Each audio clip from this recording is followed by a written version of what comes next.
All right, welcome back to the KnivesFAST channel, guys. Say hello to Ren and Stimpy and Powder Toast Man, Log TV and Choo Choo, and let's get started with today's video.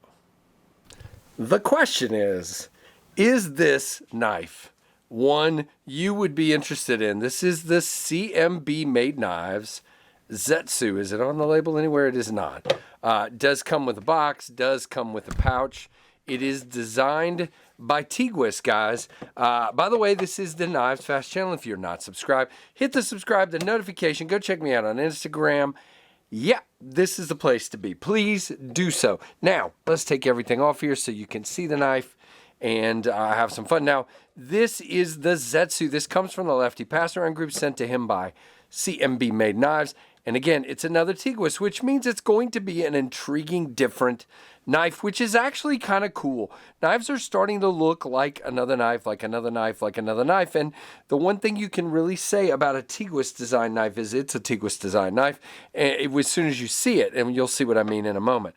Already has a very angular, interesting design, has this copper carbon fiber, has titanium, really cool looking, simple pivots tooled on one side, has a bolster lock or frame lock with a steel lock bar insert. Has, I mean, wow, the inlays are done beautifully, very nice, hard to feel that transition, nice contouring and chamfering. You do have a titanium clip in black that goes about to there. You have a little bit sticking out. It is not reversible. There is not a lanyard loop or hole, but that's okay. We do have a front flipper only, which is interesting. We'll talk about that. You have a very nice pocket clip, good retention, good in and out of the pocket. You have a full back spacer that goes way back here, but it is still a fairly open design. Not super open, but not super closed either. It is black, so it is hard to see. Yeah, there is lots of internal milling for weight reduction inside. You have a liner lock, a frame lock, or also known as a bolster lock. Now, it is beautiful. To me, the copper carbon fiber with the black, you've got the black and the black and the black hardware and the two-tone blade. You have black blade, but you also have satin with the black logos of Tiguass and CMB, and you have Zetsu and M390, and that is all your billboarding, which, you know, it's quite a bit for some people. Black hardware, as I said, very, very nice. Now, front flipper does stick out a bit. That's the first thing we'll talk about. You see, comes back quite a bit, but not too bad. The grip I'm in to front flip it is right about here, and I did not get hit. And again, you see, it is fairly tall. Front flipper, good jimping. The jimping is well done, and you can see it is going to work. I don't have a problem with this front flipper. It's still not my favorite singular method of deployment. I wish there was something else, but there's nowhere to really put studs. You don't want a back flipper to kind of mess it up. So, I mean, I get it. I get the decision, and it does work. It's not a problem for me. It's just not my first choice, if that makes any sense. Again, good jimping. Now, as far as when it's open, where your thumb lands, there's no jimping out here. Your jimping is back here. You could hold it that way, not super comfortable, much better. Now, drop, well, first of all, decent access to the lock bar. It sticks, there we go, sticks up, if you see there. And you have a chamfer on both sides, kind of a squared off chamfer. But the key is, when I drag my thumb across, it catches. I don't have to dig down.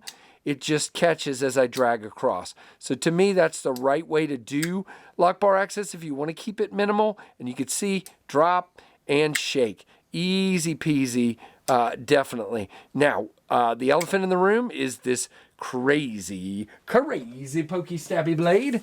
Let's see, how pokey stabby is it? Well, you see, it's definitely pokey stabby. Very easy to penetrate.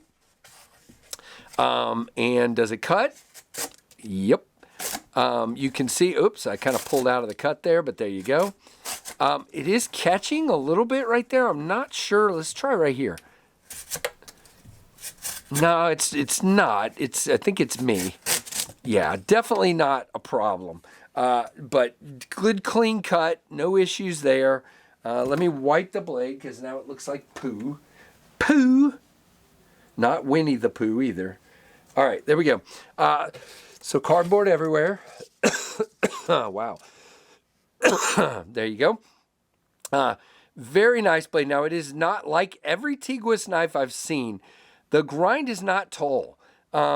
He's got a beautiful swedge up here, a beautiful flat, but the grind is not tall. Now, we'll look here in a minute, but I believe, man, if it's a hollow, it is very shallow. I think it may just be a flat. We'll look it up on the specs. Matter of fact, let's do that right now. Let's see. So this one comes, I'm giving you the specs from White Mountain Knives. It is 7.87 inches overall, 3.62 on the blade length, 0.138, so fairly thin stock, but not super thin. It is M390. It is 4.25 inch handle. Plain edge, are you not going to tell me what the grind is? You're not. And 2.82 ounces, guys. That is stunning to me. And it's the carbon fiber and the very thin frame that do that. And you've also got really nice milling. Let's go. I can find it on CMB's website here. And we'll see if they tell us what that grind is. Blade with blade thickness, blade handle. Oh, come on. Blade material, handle. Hardness is 59 to 61. Copper carbon fiber frame lock. It does not tell me. Okay, guys, we're gonna go with Casey's gut, which is it's a flat grind. That's what I believe it is, and it's a very it's a very shallow flat grind. So it doesn't. The geometry is not super thin and slicey, except at that tip. You can see we narrow because of the swedge, and we narrow because of the grind, and it gets very thin at that edge. So, yeah, would you break it? I don't know. If you pried with it, you probably would. It's a very interesting one for sure. Now, lockup-wise, we're at like 60 on that lock bar. We are dead centered, and no lock rock, no blade play. Great sharpening choil, nice hard ending to that, good sharpening choil, very, very nice. All right, let's see our comparisons here. There is your Ontario Rat 1.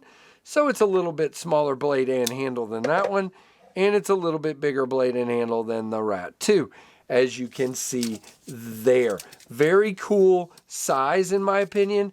I like it. All right, as far as the size, let's close these. Now, as far as grip, I got full 4 fingers here. Feels really nice. The clip is there, but it's not an issue for me. I like the flat place to land my thumb here. Feels good in the hand. Again, you do feel the clip, but I wouldn't call it a hot spot. For me, and because of the chamfers, it feels pretty nice in the hand. So that is the CMB Made Knives Zetsu, designed by Tiguass. What do you guys think? Would you carry it? Would you buy it? Do you like it? Is it for you? I'm curious. These are all, I mean, when I see different knives like this, by the way, I didn't talk about price. When I see different knives like this, I like to ask those questions. Now, at White Mountain Knives, this is $221, and that's with M390, titanium, and carbon fiber. And if you take 10% off of that, that's another, what, $22 you're going to get off? And that's with code KnivesFAST to checkout. So there you go. What do you guys think? Give me a thumbs up. Let me know down below. Appreciate you watching, and thank you. All the things, like, comment, subscribe, notification, and thank you for watching the KnivesFAST channel. Thanks, guys.